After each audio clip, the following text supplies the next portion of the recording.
forced the Justice Department to release unclassified files related to the convicted sex offender.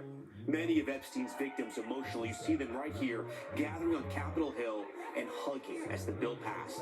It comes after the bill cleared the House overwhelmingly this afternoon. The final tally in the lower chamber, 427 to 1.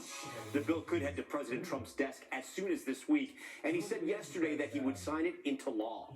The big question tonight, what's inside the files and how soon could they be public? Hallie Jackson has been tracking it all and starts us off tonight. The bill is passed. What looked like a long shot, tonight just one step from becoming law.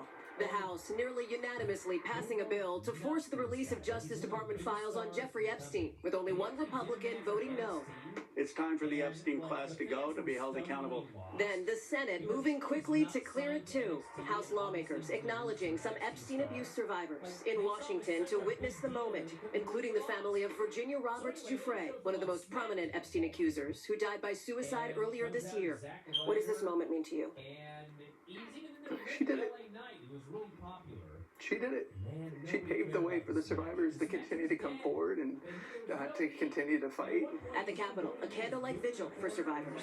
President Trump resisted backing the bill for months before a surprising political pivot, now saying he'll sign it into law.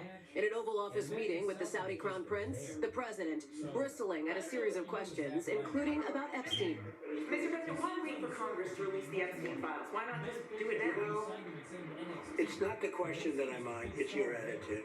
I have nothing to do with Jeffrey Epstein. I threw him out of my club many years ago because I thought he was a sick pervert. But I guess I turned out to be right. He gave me none, zero, no money to me. But he gave money to Democrats. That coming just days after the president snapped at a Bloomberg reporter attempting to ask a follow-up question about Epstein.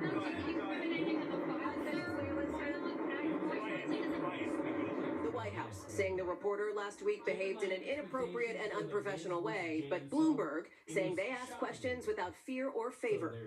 President Trump has directed the DOJ to investigate Democrats connected to Epstein, even after the Justice Department suggested it close the case this summer. Any active investigation could let the Justice Department withhold certain documents. What makes you think you would actually, if this bill passes, see these files, that the public would see them? There are 1,000 survivors. They can't open enough investigations to cover up everything that's in these files. President Trump has not been accused of any wrongdoing related to Epstein. His allies in Congress blasting Democrats. They don't care about the victims. They only care about one thing, and that's trying to embarrass Donald Trump. They hope and pray there's something in these documents that will embarrass Trump. Now, fallout growing from the Epstein scandal, with Larry Summers, the Treasury Secretary under former President Bill Clinton, saying he's stepping back from public commitments after emails showed extensive correspondence between Summers and the sex offender. Summers saying he's deeply ashamed of his actions. Hallie joins us now live. Hallie, these documents could be released as early as this week. Do we know what exactly is in these Epstein files? So, Tom, the bill directs the DOJ to release things like travel records, internal DOJ communications. But remember, victims' privacy and any active investigations will be a factor. A senior White House official says the bill will be signed once it gets to the president, and that will start the 30-day clock for the Justice Department.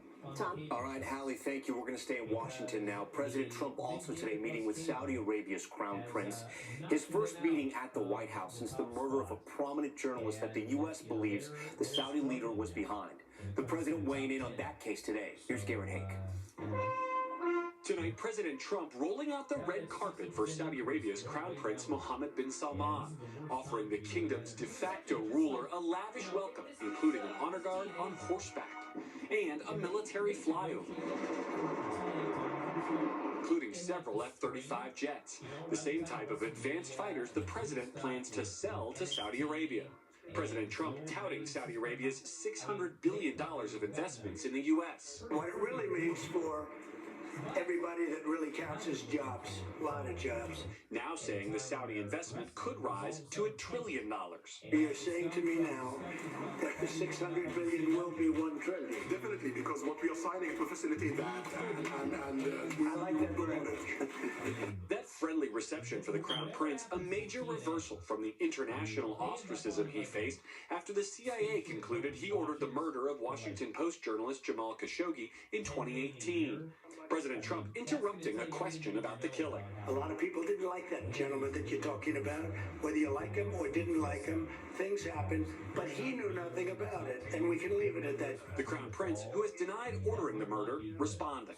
We've improved our system to be sure that nothing happened like that, and it's painful and it's a huge mistake. While President Trump was pressed about his family's business dealings in Saudi Arabia, including Trump-branded luxury properties. I have nothing to do with the family business. I have left, and when I've devoted 100% of my energy. What my family does is fine. They do business all over. They've done very little with Saudi Arabia, actually. The Crown Prince also suggesting he could join President Trump's signature Abraham Accords, normalizing relations with Israel, if there is a path to a Palestinian state. I think you have a very good feeling toward the Abraham Accords. Yes, definitely, Mr. President. We want peace for the Israelis. We want peace for the Palestinians. All right, with that, Garrett joins us now live from the White House. And Garrett, the Saudi Crown Prince was also pressed today about the role of Saudi Arabia and the 9/11 terror attacks. Yeah, Tom, the Crown Prince said he felt the pain of victims' families and condemned the attacks, but the 9/11 Families Group tonight called it imperative that any Saudi government official who conspired with the attackers be brought to the U.S. to face justice. Tom? Okay, Garrett Haig for us. Also breaking tonight, the singer David is now being identified as a suspect weeks after the remains of a teenager were found in a Tesla that belonged to him, according to an LAPD source. Camila Bernal has the late-breaking developments. Tonight, singer David, now a suspect in connection with the death of Celeste Rivas, according to a Los Angeles police source with direct knowledge of the investigation, telling NBC4 Los Angeles. The 15-year-old's decomposed remains were found in September inside a Tesla registered to him at a Los Angeles tow yard. But the girl was reported missing last year, according to authorities. Now, the LAPD source saying David has not been cooperative, adding Rivas' death likely occurred in the spring, and that the singer likely had help in dismembering and disposing of the body. Law enforcement sources have said the remains were not intact, and according to the medical examiner, it appeared the girl, who was described as having wavy black hair and weighing about 71 pounds, had been dead inside the Tesla for an extended period of time. The singer David, whose real name is David Anthony Burke, rose to fame on TikTok and was on tour when the body was found this summer. Now, David at the center of this gruesome and devastating investigation. And Rivas' remains were identified through forensics, but we still don't know the circumstances around how she went missing or how she died. Tom? Camila Bernal, those new developments.